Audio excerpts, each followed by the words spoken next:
ওয়াল্লাযীনা লা ইয়াদউনা মা'আল্লাহি ইলাহান আখার ওয়াল্লাযীনা এবং যারা লা ইয়াদউনা মা'আল্লাহ আল্লাহর সঙ্গে অন্য কোন উপাস্যকে ডাক দেয় না লা ইয়াদউনা মা'আল্লাহি ইলাহান আখার মহান আল্লাহ জানিয়েছেন রহমানের প্রকৃত বান্দা তো তারাই রহমানের আসল বান্দা তো তারাই আল্লাযীনা লা ইয়াদউনা যারা আহ্বান করে না মা'আল্লাহ আল্লাহর সঙ্গে ইলাহান আখার অন্য কোন উপাস্যকে যারা আহ্বান করে না উপাস্য হিসাবে যারা একমাত্র আল্লাহকে আহ্বান করে ওয়ালা ইয়াকতুলুনা নাফসাল্লাতী হারামাল্লাহু ইল্লা বিল হক মহান আল্লাহ জানিয়েছেন যারা অকারণে কারোর জীবন নিয়ে খেলা করে না তারাই হলো রহমানের প্রকৃত বান্দা।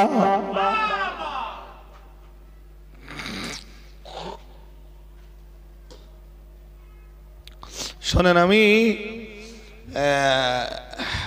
সূরা ফুরকানের শেষ রুকু থেকে এই যে কথাগুলো শোনাচ্ছি এর আগে এবং পরে অনেক কথা রয়েছে। আমি আগের কথাগুলো বলার চান্স পাচ্ছি না, আর পরের কথাগুলো বলারও সুযোগ হয়ে উঠছে না। এর আগে এবং পরে অনেক কথা আছে। সবাই আমরা আল্লাহর বান্দা, কিন্তু আল্লাহর প্রকৃত বান্দা কারা এটা আল্লাহ কোরআনুল কারীমের সূরা ফুরকানের শেষের দিকে খুব লম্বা করে বর্ণনা করেছেন।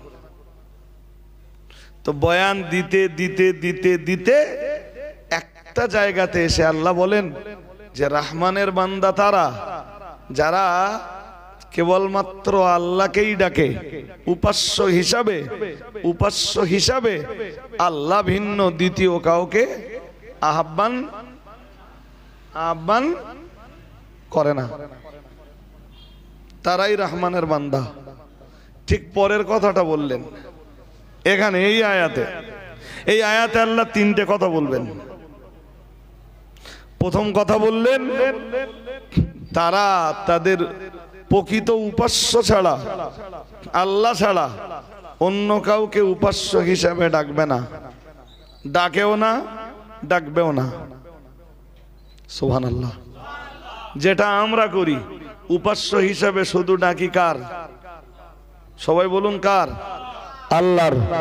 আল্লাহ ছাড়া অন্য কাউকে মাবুদ হিসাবে আমরা ডাকিও না।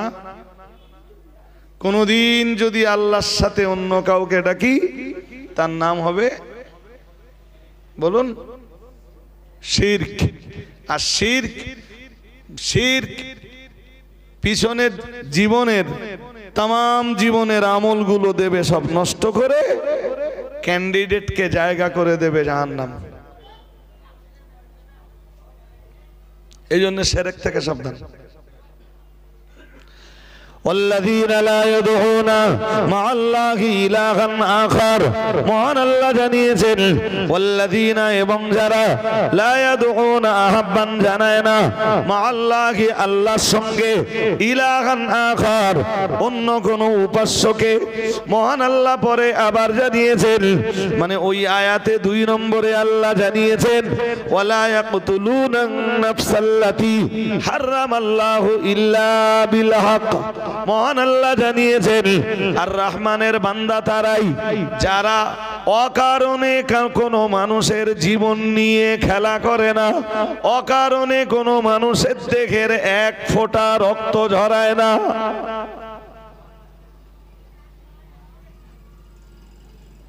এখান থেকে আর একটা জিনিস ক্লিয়ার হয়ে যাবে যে যারা মানুষের জীবন নিয়ে মানুষের রক্ত নিয়ে খেলা করে এরা আল্লাহর প্রকৃত বান্দা নয়।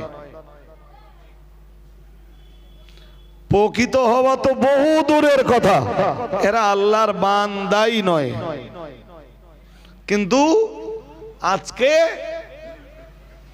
আজকের পৃথিবীতে জি শুধু বসিরহাটে নয়, শুধু নর্থ 24-এ নয়, শুধু ওয়েস্ট বেঙ্গলে নয়, শুধু ভারতবর্ষে নয়, অল ওয়ার্ল্ডের একই কন্ডিশন যে মানুষের জীবন আর মানুষের রক্ত নিয়ে খেলা হচ্ছে।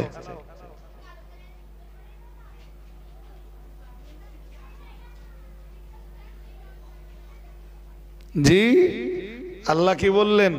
বললেন রহমানের বান্দা তারাই, ওয়ালা ইয়াকতুলুনা নাফস, যারা কোনো জীবনকে হত্যা করে না।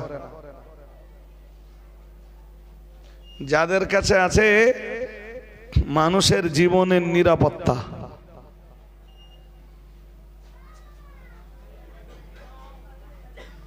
একটা হাদিস শুনে নেই ছোট করে, যদিও ওয়াজ করার মতো পরিবেশ এখনো গড়ে উঠেনি, তবু একটা হাদিস ছোট করে শুনে নেই। হাদিসে ওজন্যই রসুল বলেছেন, সাহাবারা যেন জিজ্ঞেস করলেন, হুজুর মুসলিম কে? সাহাবারা যেন জিজ্ঞেস করলেন, হুজুর মুসলিম কে?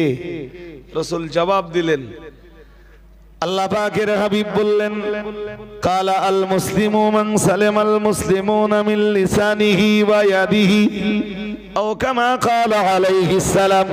আল্লাহ পাকের রাসূল বললেন, মুসলিম নামের উপযুক্ত ওই মানুষটাই, মান সালামাল মুসলিমুনা মিন লিসানিহি ওয়া ইয়াদিহি, যে মানুষটার হাত থেকে অন্যান্যরা নিরাপদে থাকে, আর যে মানুষটার জবান থেকে অন্যান্য মানুষেরা নিরাপদে থাকে।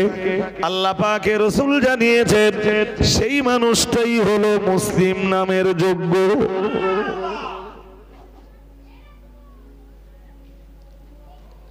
আমি মুসলিম তখন যদি আমার হাত থেকে অন্য মুসলিমরা নিরাপত্তা পায়, যদি আমার কাছে অন্যান্য মুসলিম নিরাপত্তা পায়, অন্যান্য মানুষ, আমার প্রতিবেশী হোক, আমার গ্রামবাসী হোক, আমার আত্মীয় স্বজন হোক, আমার বন্ধু বান্ধব হোক, এক কথায় আমার সাথে যাদের ওঠা বসা চলাফেরা, জি, এরা সবাই যদি আমার থেকে নিরাপত্তা লাভ করে, তখন আমি মুসলিম। আর আমার কারণে এরা যদি আতঙ্কিত হয়ে ওঠে, এরা যদি আতঙ্কগ্রস্ত হয়ে ওঠে, তাহলে আমি মুসলিম না, আমার নাম তখন সন্ত্রাসী। আমার নাম, জোর করে বলেন, আমার নাম কখন? যদি আমার কারণে মানুষ আতঙ্কে থাকে, আমার কারণে মানুষ ঘরের দরজা খুলে বাইরে আসতে না পারে, আমার কারণে মানব জীবন যদি দুর্বিষহ হয়ে ওঠে, আমার কারণে যদি মানুষের মানব জীবনের নিরাপত্তা ব্যাহত হয়, তখন আমি মুসলিম না। তখন কি?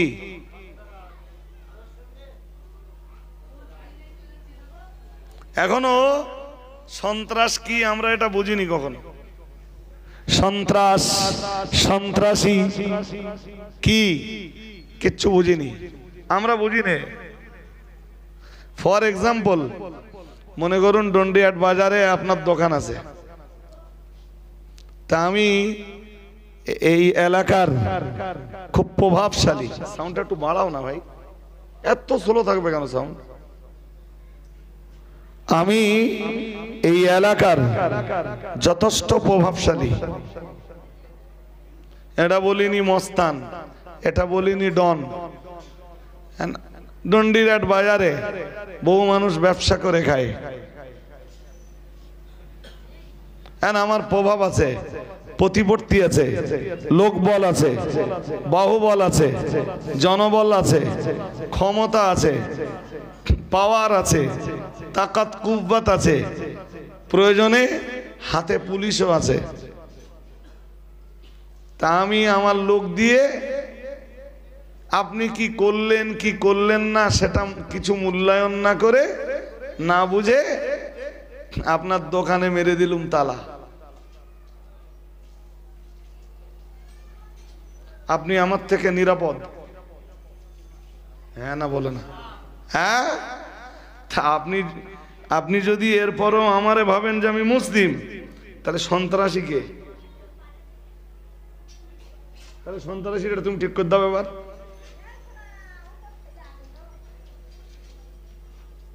এই জন্য কোরআন বলেছে, আমি বললে অনেক সময় যাবে, কোরআন বলেছে আল্লাযীনা ইয়ানকুদুনা আহাদাল্লাহি মিন বাদি মিসাকিহি ওয়া ইয়াকতাউনা মা আমারাল্লাহু বিহি আইয়ুসালা ওয়া ইউফসিদুনা ফিল আরদি উলাইকা হুমুল খাসিরুন।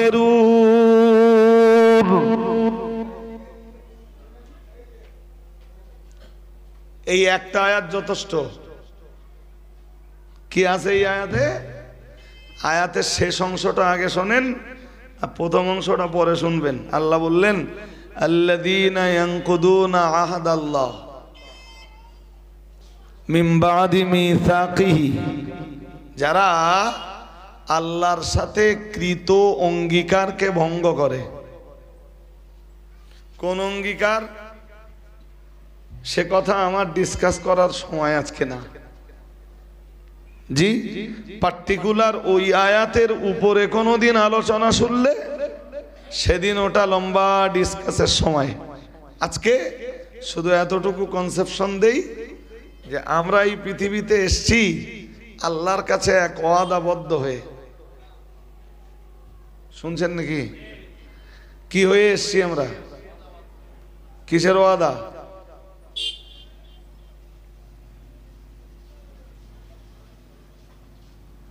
বলুন কিসের ওয়াদা?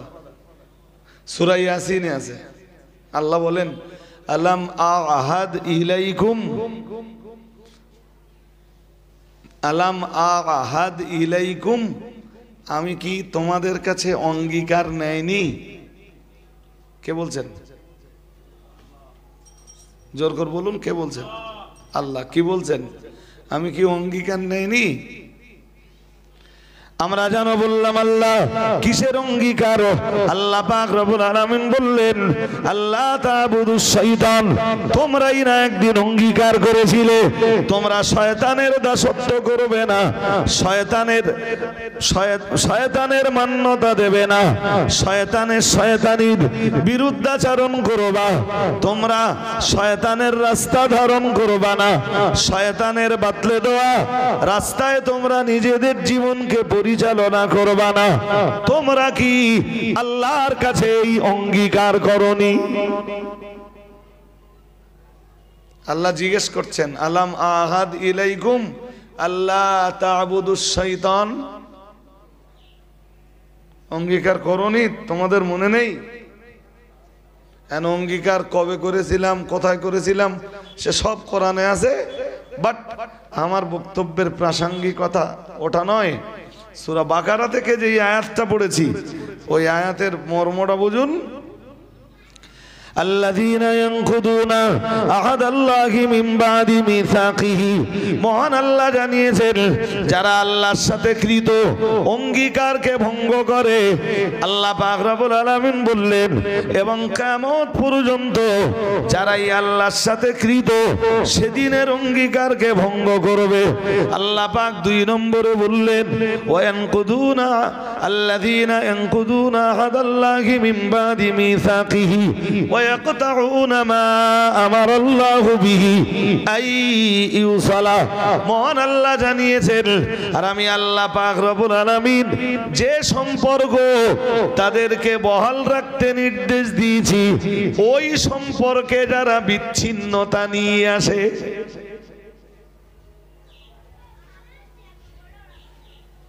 মন দিয়ে শুনতে হবে। কিছু সম্পর্ক আছে পৃথিবীতে যেই সম্পর্কগুলোকে আল্লাহ অটুট রাখতে বলেছেন, অবিচ্ছিন্ন রাখতে বলেছেন, কাটতে মানা করে দিয়েছেন। কাটলেই জাহান্নাম। নামাজ থাকবে তবে জাহান্নাম, রোজা থাকবে তবে জাহান্নাম, হজ থাকবে তবে জাহান্নাম, যাকাত দেওয়ার মতো নেক আমাল থাকবে তবে সম্পর্কের বিচ্ছিন্নতার কারণে জাহান্নাম। যেটা হাদিসে রাসূল বলেছেন, জি এক হাদিসে শুধু একটা শব্দ এসছে কাতিউন।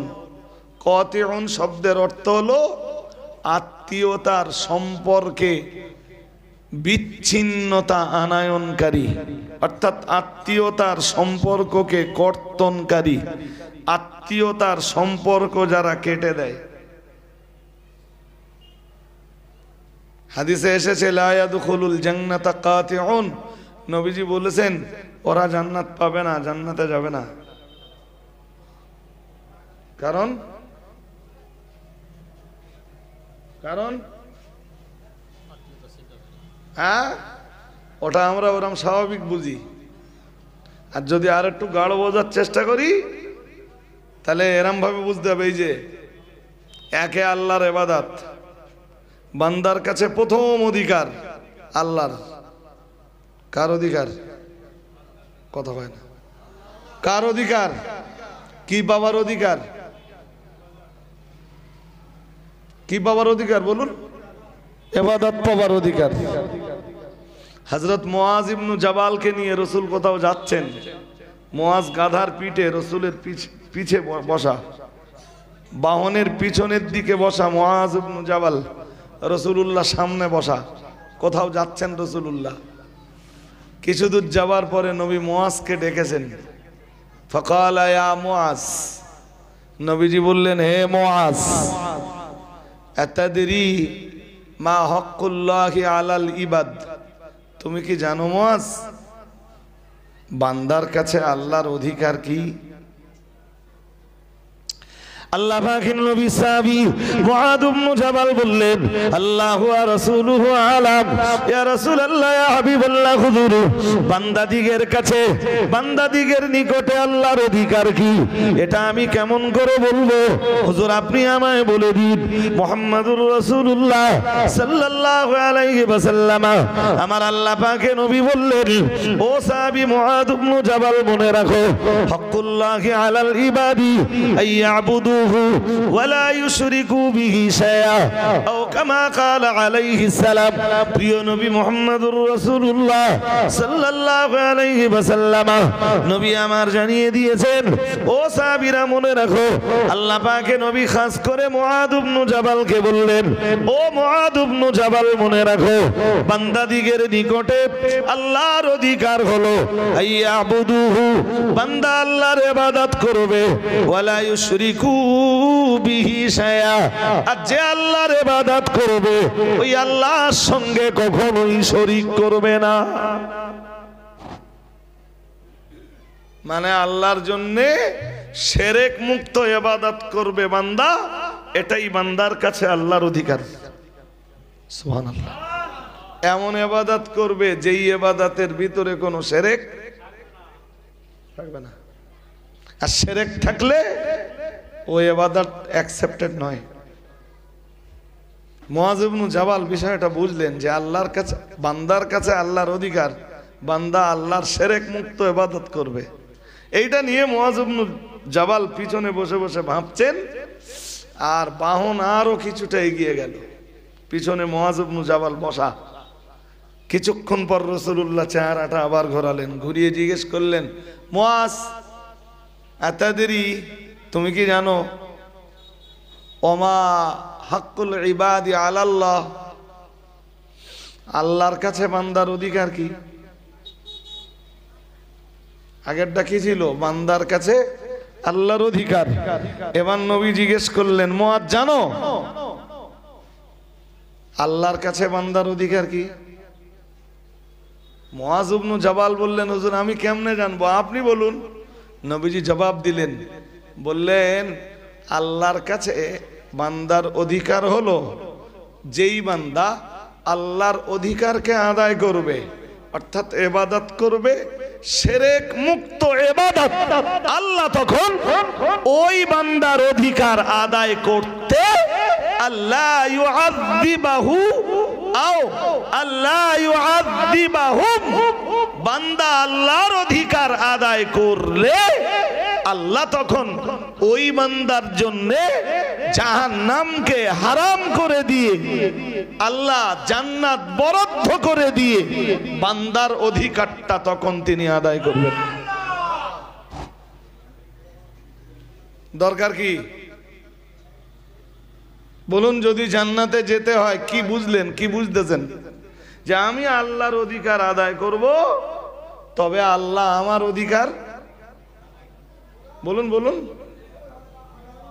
আমি আল্লাহর অধিকার আদায় না করে জান্নাত কামি হবার বা জান্নাত পাবার আশা করতে। কিন্তু এখন তো বিনা ইবাদতে সব জান্নাতের আশা এবং জাহান্নাম থেকে নাজাত পাবার আশা। রাসূল মুআয ইবনে জাবালকে বললেন, এটা হতে পারে না। তুমি আল্লাহর অধিকার আদায় করলে আল্লাহ তোমার অধিকার আদায় করবেন, এবং জাহান্নাম হারাম করে জান্নাত দিয়ে তোমার অধিকার আদায় করবেন। সুবহানাল্লাহ বলুন। জি, তো কি বোঝাচ্ছিলাম বলেন তো?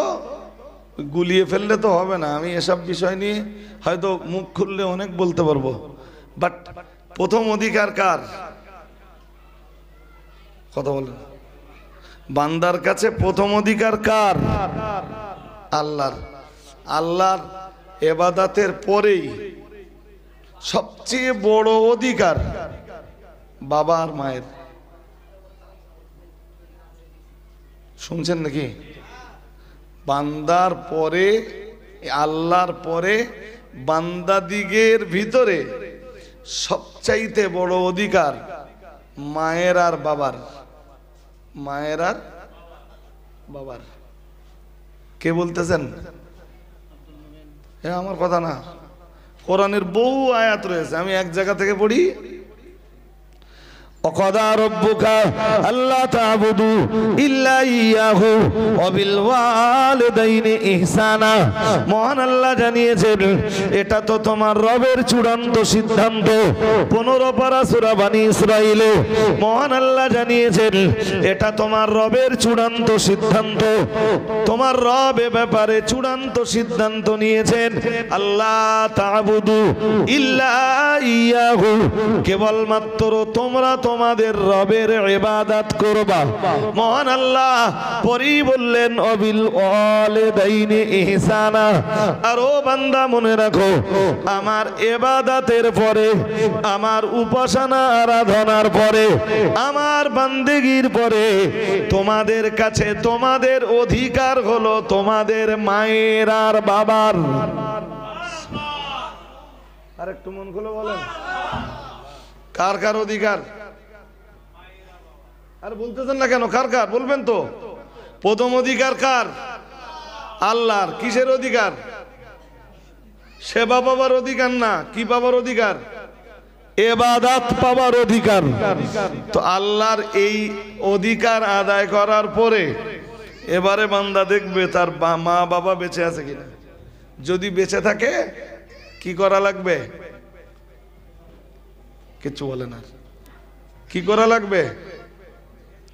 খিদমত, সেবা শুশ্রূষা কিভাবে করবে ওটা কোরআন কিছুটা বলেছে, আর কোরআনে যেটা অব্যক্ত ছিল সেটা রাসূলুল্লাহ পুরোপুরি ব্যক্ত করে দিয়েছেন। আমার বক্তব্য সেদিকে না। এবার বলেন তো, তিনে কি? দুই তো হয়ে গেল, তিনে কি?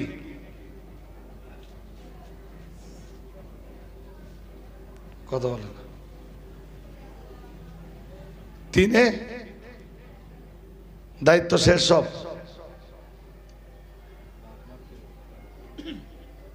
বাবা মার খেদমত, দুইয়ে এলাম, একে আল্লাহর ইবাদতে ছিলাম, দুইয়ে বাবা মায়ের সেবায় এলাম, তিন আমরা আজ জানি না। এই ইবাদত করতে হবে এই পর্যন্ত খানিকটা জানি, আর আল্লাহর ইবাদতের পরে বাবা মায়ের খেদমত আছে ওটাও খানিকটা বুঝি, এরপরে আর বুঝি না। কিন্তু আল্লাহ কোরআনের বহু আয়াতে এটা বলেছেন, বহু আয়াতে। 3 নম্বরটা কি? যেমন এই যে প্রতি সপ্তাহে দেখবেন জুমার যে খুতবা হয় না, কটা খুতবা হয়? 2 খুতবা। প্রথম খুতবার মাঝখানে একটু বিরতি, মানে প্রথম খুতবার পরে একটু বিরতি, বিরতি দিয়ে আল খুতবাতুস সানিয়া, সেকেন্ড খুতবা, সেকেন্ড লেকচার। তো সেকেন্ড এই লেকচারে দেখবেন অধিকাংশ মসজিদে যে খুতবা পড়া হয় ওই খুতবার একদম শেষের দিকে আছে সূরা নাহালের 90 নম্বর আয়াত, ইন্নাল্লাহা ইয়া'মুরু বিল আদলি ওয়াল ইহসানি ওয়া ইতা'i যিল কুরবা।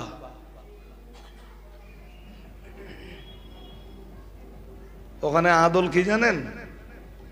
ওই যে আল্লাহ বললেন যে ইন্নাল্লাহা ইয়া'মুরু বিল আদলি, নিশ্চয়ই আল্লাহ তোমাদের আদলের নির্দেশ দিয়েছেন। তা আদল কি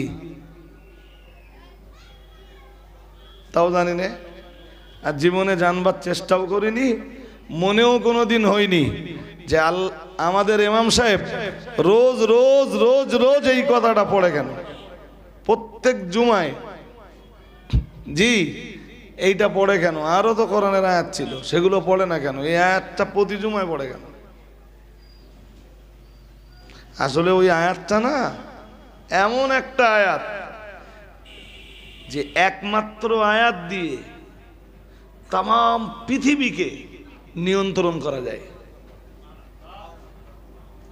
কোরআনের এই আয়াতটা এমন একটা আয়াত যে আয়াতটা দিয়ে অল তাম পৃথিবীকে সুষ্ঠুভাবে নিয়ন্ত্রণ করা পসিবল।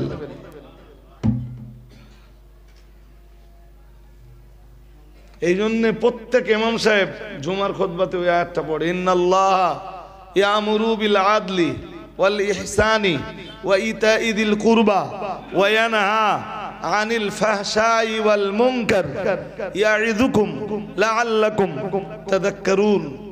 ওই আয়াতের শেষে আল্লাহ বলতেছেন, বলেন যে ইয়া'iযুকুম, আল্লাহ বলেন যে আমি তোমাদের কাছে ওয়াজ করছি, লাআল্লাকুম তাযাক্কারুন, যাতে তোমরা আমার ওয়াজ, আমার নসিহতটাকে অন্তত গ্রহণ করো। কি নসিহত? প্রথম নসিহত, ইন্নাল্লাহা ইয়া'মুরু বিল আদলি ওয়াল ইহসানি। মহান আল্লাহ জানিয়েছেন, ইন্নাল্লাহা, নিশ্চয়ই আল্লাহ, ইয়া'মুরু বিল আদলি, মহান আল্লাহ আদলের নির্দেশ দিয়েছেন। আদলের অনেক ব্যাখ্যা, শুধু যদি আদলের ব্যাখ্যা করা হয় এক মজলিসে 2 ঘন্টা ধরে আদলের ব্যাখ্যা দেওয়া যাবে, অস্বাভাবিক কোনো ঘটনা নয়। তবু আমি শুধু কনসেপশনটা আপনাকে আজকে দিচ্ছি। আমি আপনাকে ইতিপূর্বে হাদিস পড়ে শোনাচ্ছিলাম। মুআদ ইবনে জাবালকে নবী জিজ্ঞেস করছিলেন, ও মুআদ ইবনে জাবাল, তুমি কি জানো বান্দার কাছে আল্লাহর অধিকার কি? মুআদ ইবনে জাবাল বলছিলেন, হুজুর আমি কেমনে বলবো, আপনি বলুন, আমি জানি না।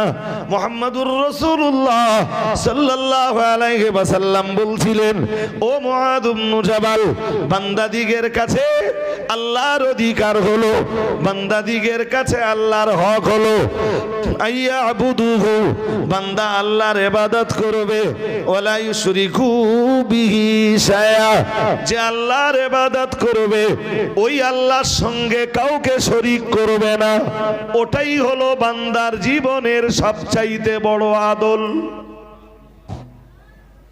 ওটাই বান্দার জীবনের সবচাইতে বড় ন্যায়পরায়ণতা।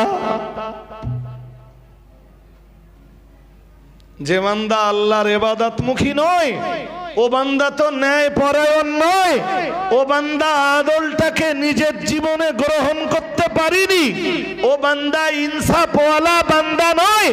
আমি তোকে পৃথিবীতে পাঠালাম, তোকে আমি সৃষ্টি করলাম, বেঁচে থাকবার জন্য অক্সিজেন দিলাম, আমার জমিনের উপরে জায়গা করে দিলাম, আমার আকাশের নিচে তোকে জায়গা করে দিলাম, আমার রুজি রুটি প্রতিদিন তুই মানে ভক্ষণ করে থাকিস, আর তুই আমাকে ইবাদত করিস না, আমার জন্য সাজদা দিস না।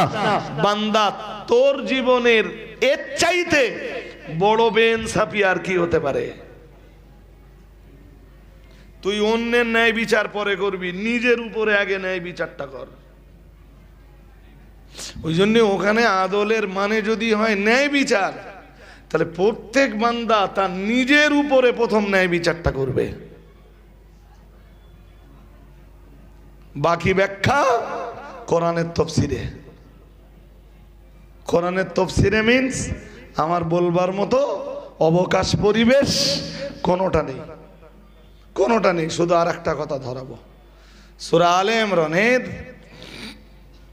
শেষের দিকে আছে, আল্লাহ বলেন إن في خلق السماوات والأرض واختلاف الليل والنهار لآيات لأولي الألباب মহান আল্লাহ জানিয়েছেন إن في خلق السماوات والأرض নিশ্চয়ই আসমানের সৃষ্টিতে এবং জমিনের সৃষ্টিতে আল্লাহ পাক আবার জানিয়েছেন ওয়াখতিলাফিল লাইলি ওয়ান নাহারি রাত আর দিনের পরিবর্তনে মহান আল্লাহ জানিয়েছেন লা আয়াতিল লিউলি আলবাব মহান আল্লাহ জানিয়েছেন আমি বিচক্ষণ সম্প্রদায় যারা বিবেকবান মানুষ যারা তাদের জন্য আমার আকাশের সৃষ্টি আমার জমিনের সৃষ্টিতে এবং রাত আর দিনের পরিবর্তনের ভিতরে বহু বহু বহু নিদর্শন লুকিয়ে রেখেছি। আর একটু মন খুলে বলেন, আর রাত কেন নিদর্শন, দিন কেন নিদর্শন, আকাশে আল্লাহর কি নিদর্শন আছে, জমিনে আল্লাহর কি নিদর্শন আছে, সেগুলো বলতে পারলেও আমার কাছে অবকাশ নেই। যেটা বোঝাচ্ছি এইটা বুঝুন। আমরা আল্লাহকে জিজ্ঞেস করলাম, আল্লাহ এই নিদর্শন আপনি আকাশে জমিনে রাতের ভিতরে দিনের ভিতরে লুকিয়ে রেখেছেন আল্লাহ, তা আল্লাহ এই নিদর্শনগুলো কাদের জন্য লুকিয়ে রেখেছেন? আল্লাহ বললেন লা আয়াতিল লিউলিল আলবাব, বিবেকবান সম্প্রদায়ের জন্যে আমি এই নিদর্শনগুলো লুকিয়ে রেখেছি। আমরা বললাম আল্লাহ বিবেকবান কারা, আমরা তো ওইটাই বুঝলাম না। এই পৃথিবীর সবাই তো বলতেছে বিবেকবান, আমরা তো এটা বুঝলামই না আল্লাহ যে বিবেকবান কারা।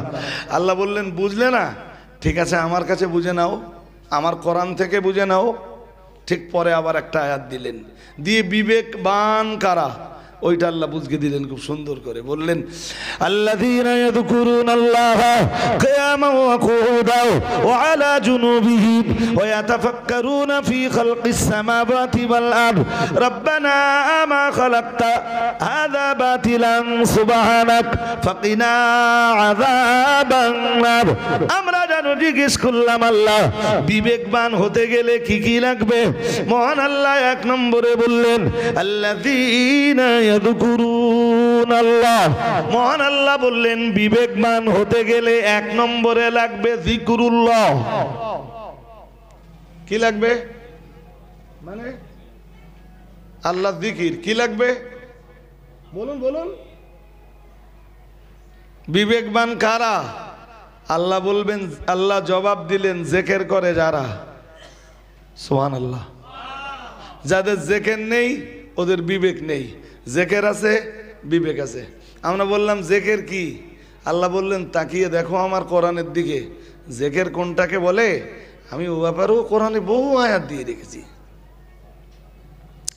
আমরা অনুসন্ধান করতে করতে পেয়ে গেলাম মহান আল্লাহর কোরআন জানিয়েছে 21 পারার প্রথম পৃষ্ঠার প্রথম লাইনে সূরা আনকাবুতের 45 নম্বর আয়াতে মহান আল্লাহ বললেন উতলু মা উহিয়া ইলাইকা মিনাল কিতাবি ওয়া আকিমিস সালাতা ইন্নাস সালাতা তানহা আনিল ফাহশাই ওয়াল মুনকার ওয়া লাযিকরুল্লাহি আকবার আল্লাহু ইয়ালামু মা তাসনাউন।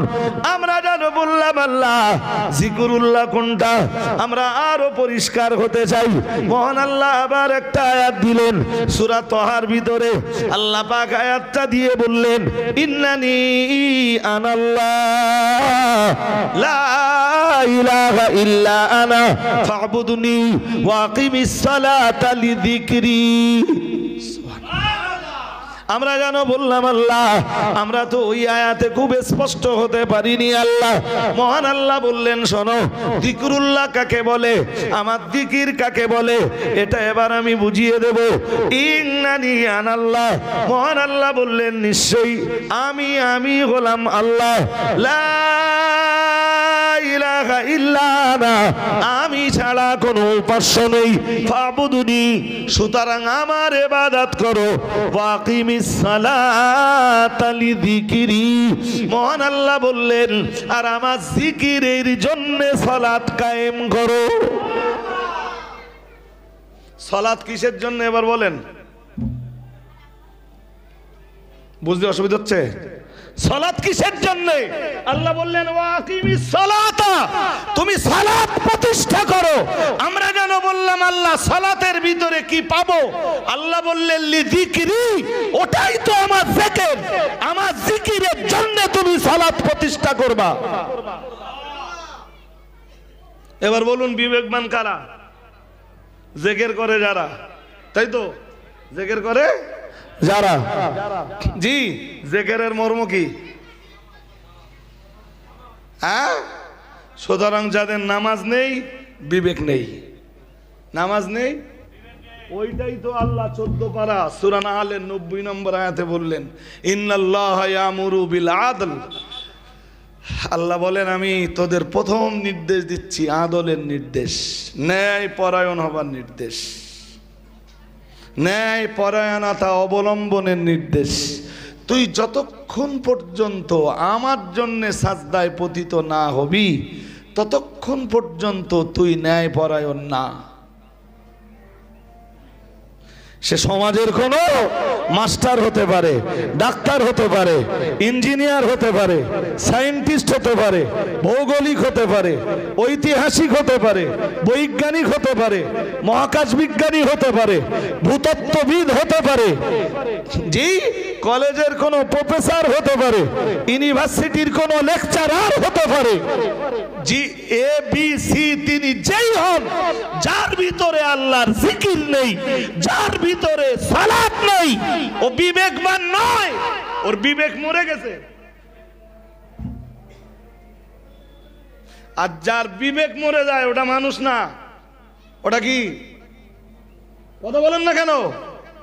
এই জন্যে মনুষ্যত্বের যে শিক্ষা, মানুষ হবার যে একমাত্র শিক্ষা, সেটা শুধু কোরআনের কাছেই পাওয়া যায়।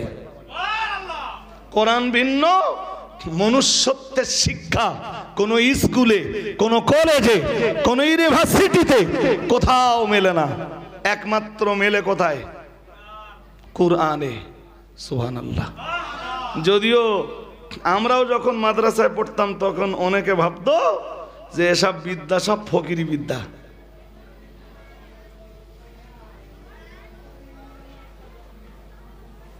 আলেম ওলামা দেখলে মানুষ মনে করে যে এরাই ভিক্ষা টিক্ষা করে আনে সব।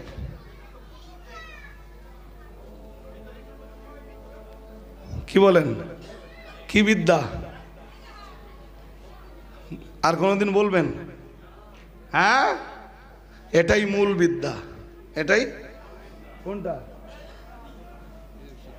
হ্যাঁ, এই জন্যে কোরআনের মানে সর্বোচ্চ পর্যায়ের জ্ঞান হলো কোরআনুল কারীমের জ্ঞান, যেটাকে আরবিতে বলে উলুমুল কোরআন, কোরআনের এলেম। যাক, বিবেকবান কারা? আল্লাহ বললেন জিকির করে যারা। জিকিরের মানে সালাত আদায় করে যারা। আমরা জানো আল্লাহকে বললাম আল্লাহ সালাত তো আদায় করতে হবে, বুঝলাম।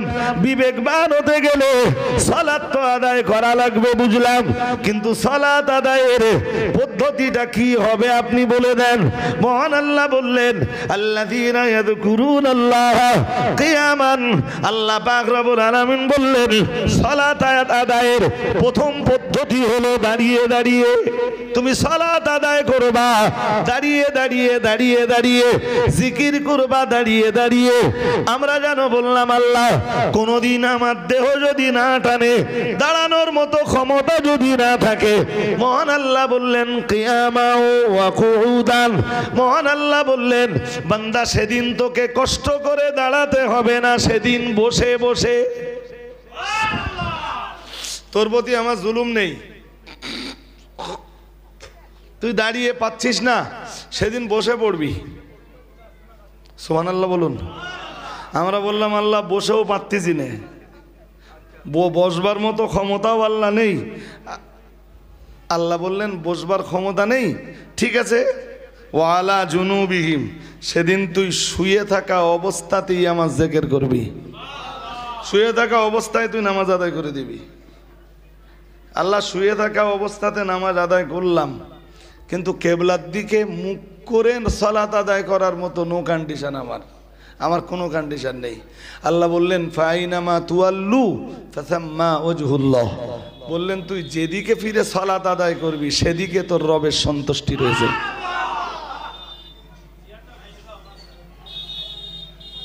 আমার কথা বুঝেছেন নাকি?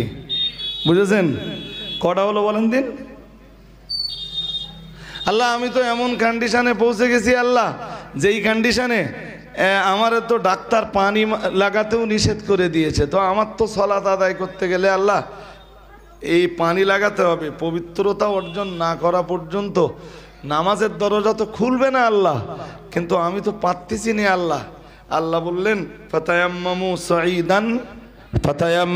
সাঈদান তাইয়্যিবা, তুই পবিত্র মাটি দিয়ে পবিত্রতা অর্জন করে সালাত আদায় কর। কিন্তু তুই আমার দিকে তাকাতে হবে। এবার আমার দিকে হজ হয়ে গেছে, হজ হয়ে গেছে, দৌড় গড়ায় পৌঁছে গেছি আমি। জি, কি বোঝাচ্ছিলাম বলুন তো? কি বোঝাচ্ছিলাম? বিবেকবান হতে গেলে হয় দাঁড়িয়ে, আর নইলে বসে, নইলে শুয়ে, যে কন্ডিশনেই হোক সালাত আদায় করতে হবে। সালাত যারা আদায় করে ওরা বিবেকবান, যারা সালাত আদায় না করে ওরা বিবেকবান নয়। সহজ কথা। জি, ওটাই আল্লাহ 14 পারা সূরা নাহলের 90 নম্বর আয়াতের প্রথম অংশে বললেন বান্দা ওটাই আদালত, ওটাই ন্যায় পরায়ণতা। ইন্নাল্লাহা ইয়ামুরু বিল আদলি। আমরা বললাম আল্লাহ আর কোনো হুকুম আছে? আদলের হুকুমটা বুঝলাম খানিকটা হলেও, আর কোনো হুকুম? আল্লাহ বললেন আর একটা হুকুম আছে, ইহসান। কিসের হুকুম? মাল মুরাদু বিল ইহসানে হাউনা, অনেক লম্বা তফসির। ইহসানের তফসিরও অনেক লম্বা।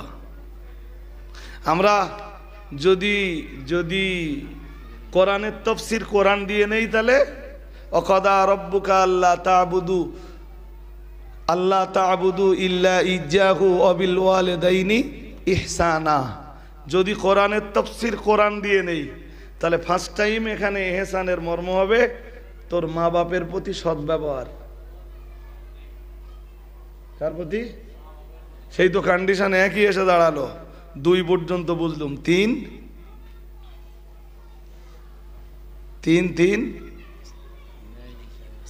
ওয়াবুদুল্লাহ ওয়ালা তুশরিকু বিহি শাইআ ওয়া বিল ওয়ালিদাইনি ইহসানা ওয়া বিদিল কুরবা। মহান আল্লাহ জানিয়েছেন সূরা নিসার 36 নম্বর আয়াতে, ওয়াবুদুল্লাহ, তোমরা আল্লাহর ইবাদত করো, ওয়ালা তুশরিকু বিহি শাইআ, যে আল্লাহর ইবাদত করবা ওই আল্লাহর ইবাদতের ভিতরে কোনো শরীক করো না, অর্থাৎ আল্লাহর জন্য শিরক মুক্ত ইবাদত করো। মহান আল্লাহ 2 নম্বরে বললেন ওয়াবিল ওয়ালিদাইনি ইহসানা, তোমাদের দ্বিতীয় কাম হলো তোমরা বাবা মায়ের প্রতি সদাচরণ করবা। আমরা জানো বললাম আল্লাহ 3 নম্বরে আমাদের করণীয়। মহান আল্লাহ বললেন অবিদিল কুরবা, মহান আল্লাহ বললেন তোমার নিকট আত্মীয় যারা রয়েছেন তাদের প্রতি সৎ ব্যবহার করবা। তিনি কি ওখান থেকে ধারাবাহিক ভাবে আল্লাহ 9 পর্যন্ত যাবে। কত 9। আমরা জানিও নে, বুঝিও নে, বুঝবার চেষ্টাও কোনোদিন করি না। জি, আমাদের কি হলে হয়ে যায়, অজনসিহাতের মজলিসে বসে একটু কেসা কাহিনী, ঘটনা, জীবনী, ইতিহাস, হ্যান ত্যান 717 হলেই আমাদের খুব ভালো চললো। আর এমনি তো আল্লাহ শুকরিয়া আদায় করি বলতে হয়। এখন দেশ জুড়ে মাহফিল হচ্ছে, অধিকাংশ মাহফিলে আমাদের নামে গুণকীর্তন হচ্ছে। আমরা এদেশের কি বলবো, এদেশের মানুষের কাছে কি বলি বলেন যে নিজের পরিচয় কিভাবে দেই? আল্লাহ এমন একটা পর্যায়ে পৌঁছে দিয়েছেন না, যারা আমাদের দাউত নাও করে সে মজলিসেও আমাদের গুণগান হয়। আল্লাহর প্রশংসা করে শেষ করা যাবে না। আল্লাহ আজকের এই মজলিসকে কবুল করুন, বলুন আমিন, বলুন আমিন। মুফতি মাওলানা আবু সাঈদ রহমানী তিনি এসেছেন, অজনসিহত করবেন। হয়তো আপনারাও ভাবছেন আর আমিও ভাবছিলাম ওয়াজ কমপ্লিট হওয়ার জন্য না আরেকটু সময়